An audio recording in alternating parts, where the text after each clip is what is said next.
Comeback Sports. We're going to move on now to topic number 5, and we're shifting to sort of the memorabilia, paraphernalia avenue here of sports, folks. We talked a lot about how, cards are now going for crazy dollars and people are looking for different things. And just recently, just the other day, somebody bought a pair of 1984 Michael Jordan worn Nike Air ships that sold for $1.5 million.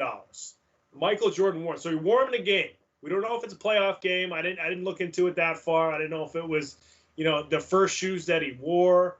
I'm not 100% sure, but $1.5 million. Unbelievable, Brandon.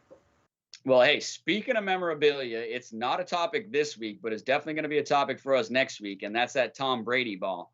But I'll tell you what, if that Tom Brady ball, if these sold for 1.8 whatever million, is that what it was, 1.84? I think it was 1.5 or 1.58, I think is what it was. Okay, then the Brady ball is definitely worth 2 or 3 million. Hearing that these shoes sold for that much. But yeah, it's amazing. And it's like crazy what these millionaires do with their money to spend that much money on a worn pair of shoes. I honestly don't care if Jesus wore those things in the first ever basketball game. There's no way I am paying that amount of money for shoes like that. That is crazy. Look at the condition of those things. I'm wondering, are they going to wear them? Or are they going to put them on display? Like, are they going to let their kid have them? That's got to be going into a glass case, man. I would hope so, if you're going to spend that much money on them just to show them off occasionally. But I also hope this person, whoever bought them, has one of the sickest memorabilia rooms in the world, and he's just adding to it at this point. And it could be a woman. I hope it's a woman that, snagged them up and is adding to her memorabilia. But I'm just so shocked that they sold for that. I know Michael Jordan is arguably the greatest player of all time, and that's another argument that we can have on the show. But I don't know, man. Like I said, I can't see paying that much money for a pair of worn basketball shoes. And if I'm gonna pick a pair of Jordans, it's probably gonna be a different version than the Air ships. I'm not gonna lie. Yeah, once I saw the shoes, I was like, those are Jordans? Those don't look like Jordans. And I know it's early. Like I said, I think he was his rookie season when he wore them.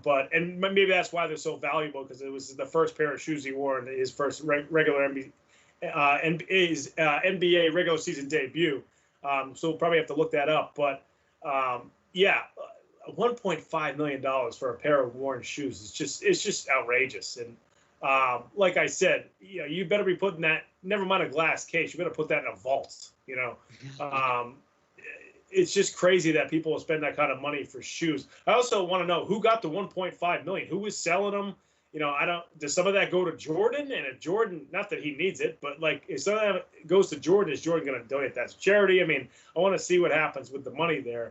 But it is crazy. We saw throughout the pandemic, people are starting to collect things again because not a lot of people spent money last year, and they want to, use the money somehow and buy things, and those type of things have sentimental value too. So they want to spend money on. That's what they want to spend money on rather than something else.